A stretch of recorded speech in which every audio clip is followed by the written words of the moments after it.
இந்த சூட்கேஸை மட்டும் ரயிலில் ஏற்றி அனுப்பிட்டா போதும், இனிமே நம்மளை யாராலையும் கண்டுபிடிக்க முடியாது. ஒருவேளை அந்த இருவரும் அப்படித்தான் நினச்சிருப்பாங்க. ஆனால் அவங்க செஞ்ச ஒரே ஒரு விஷயம் அவங்களோட முழு திட்டத்தையே திருப்பி போட்டுடுச்சு. அந்த சூட்கேஸை சென்னையிலிருந்து ஆக்ராவுக்கு ட்ரெயினில் அனுப்புகிறாங்க. ரயில் ஆக்ராவை போய் சேர்ந்ததும் அந்த சூட்கேஸிலிருந்து ஒரு விதமான துர்நாற்றம் வீசுது. உடனே ரயில்வே ஊழியர்களுக்கு சந்தேகம் வருது. சூட்கேஸை திறந்து பார்க்கும்போது உள்ளே இருந்தது ஒரு பெண்ணின் உடல் பாகங்கள். அங்கே தான் போலீஸாருக்கு ஒரு கேள்வி வந்தது. இந்த சூட்கேஸ் எங்கிருந்து வந்தது? அந்த ஒரு கேள்விக்கு பதில் தேட ஆரம்பித்தப்போ தான் போலீஸாரின் விசாரணை ஆக்ராவிலிருந்து நேராக சென்னைக்கு திரும்பியது. அதுக்கப்புறம் கிடைத்த தடயங்கள் இந்த கொலை நடந்திருக்கக்கூடிய இடத்தையே காட்ட ஆரம்பிச்சது. வாங்க ஆரம்பத்திலிருந்து என்ன நடந்துச்சுன்னு பார்ப்போம்.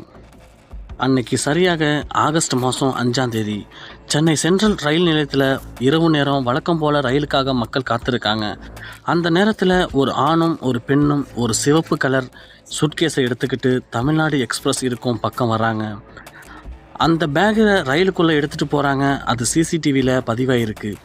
ஆனால் அடுத்து நடந்தது தான் போலீஸாருக்கு முக்கியமான விஷயம். அந்த இருவரும் ரயிலோட பயணம் செய்யலை. அவர்கள் சூட்கேஸை விட்டுட்டு ரயிலிருந்து இறங்கி வெளியே வராங்க.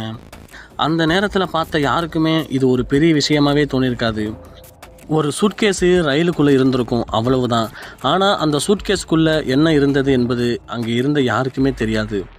ரயில் சென்னையிலிருந்து புறப்பட்டது. அது டெல்லி நோக்கி போய்கிட்டு இருந்தது. நேரம் கடந்து ரயில் ஆக்ரா பக்கம் வந்தது. அங்கே தான் அந்த சூட்கேஸு ஒரு பிரச்சனையாகவே மாறியிருக்கு. அதிலிருந்து துர்நாற்றம் வருவதை ரயில்வே ஊழியர்கள் கவனிச்சிருக்காங்க. சந்தேகம் வந்ததும் அதிகாரிகளுக்கு தகவல் கொடுக்குறாங்க. போலீஸார் வந்து அந்த சூட்கேஸை திறக்கிறாங்க. அதை திறந்த உடனே தான் இது ஒரு சாதாரண சூட்கேஸ் இல்லைன்னு தெரிஞ்சது. அதுக்குள்ளே ஒரு பெண்ணுடைய உடல் பாகங்கள் இருந்திருக்கு. இப்போதான் போலீஸாருக்கு இந்த வழக்கோட உண்மையான வேலை ஆரம்பிக்குது.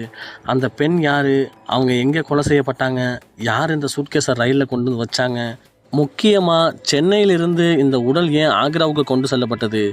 விசாரணை ஆரம்பித்ததும் ஒரு விஷயம் தெரிய வந்தது. அந்த பெண் ஒடிசாவை சேர்ந்த ஹயத்துன் நிஷா, வயது 38. அவர் சென்னையில் ஒரு பிரைவேட் கம்பெனியில் வேலை பார்த்து வந்ததாக சொல்கிறாங்க. இப்போது போலீஸாருக்கு நிஷாவுடைய வாழ்க்கையை பின்னாடியிலிருந்து பார்க்க வேண்டிய நிலை வருது. அவர் எங்கே தங்கியிருந்தார், யாரோட தங்கியிருந்தார், கடைசியாக அவரை யார் பார்த்தது, இந்த கேள்விகளுக்கு பதில் தேடும்போது விசாரணை மீண்டும் சென்னை பக்கம் திரும்பியது. சென்னை சென்ட்ரலில் இருந்த சிசிடிவி காட்சிகளை போலீஸார் ஆய்வு செஞ்சு பார்த்தாங்க. நூற்றுக்கணக்கான காட்சிகளுக்கு நடுவில் ஒரு காட்சி மட்டும் முக்கியமானதாக மாறுது. அதே மாதிரி ஒரு சூட்கேஸை ஒரு ஆணும் பெண்ணும் எடுத்துக்கிட்டு பிளாட்ஃபார்முக்குள்ளே வந்திருக்காங்க. அவர்கள் ரயிலில் ஏறியிருக்காங்க. ஆனால் ரயில் கிளம்புவதற்குள் அவர்கள் கீழே இறங்கியிருக்காங்க. இதிலிருந்து போலீஸார் அவர்களுடைய அடுத்த நகர்வை தேட ஆரம்பித்தாங்க. அவர்கள் சென்னை சென்ட்ரலை விட்டு வெளியேறி சென்னை பார்க் பக்கம் போனதாக சிசிடிவி தடயங்கள் காட்டின. அங்கிருந்து லோக்கல் ட்ரெயின் மூலமாக கூடுவாஞ்சேரி பக்கம் சென்றதாக விசாரணையில் சொல்கிறாங்க. அதுக்கப்புறம் ஒரு ஆட்டோ பிடிச்சி சென்றதாக சொல்கிறாங்க. இந்த ஆட்டோ சென்ற இடத்த போலீஸார் தேடி போன போது, ஏன்னா அந்த வீட்டில் மேலும் உடல் பாகங்கள் கண்டுபிடிக்கப்பட்டதாக போலீஸ் விசாரணையில் சொல்கிறாங்க. அதுக்கப்புறம் அந்த வீட்டில் தங்கியிருந்தவர்களை பற்றியும் விசாரணை நடக்க ஆரம்பிக்குது. நிஷாவுடன் அந்த வீட்டில் அசாமை சேர்ந்த மாணிக் மற்றும் ஒடிசாவை சேர்ந்த பகபதி ஆகியோர் தங்கியிருந்ததாக போலீஸ் சொல்றாங்க.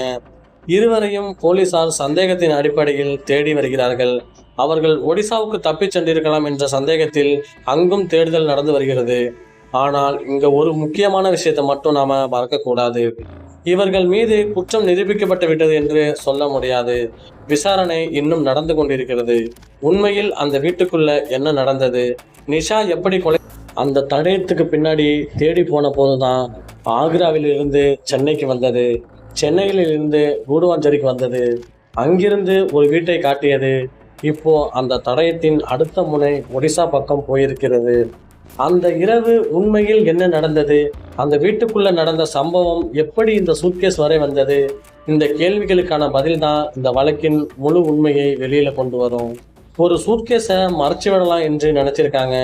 ஆனா அந்த சூட்கேஸ் தான் கடைசியில அந்த கதையை போலீசாரிடம் சொல்ல ஆரம்பிச்சது.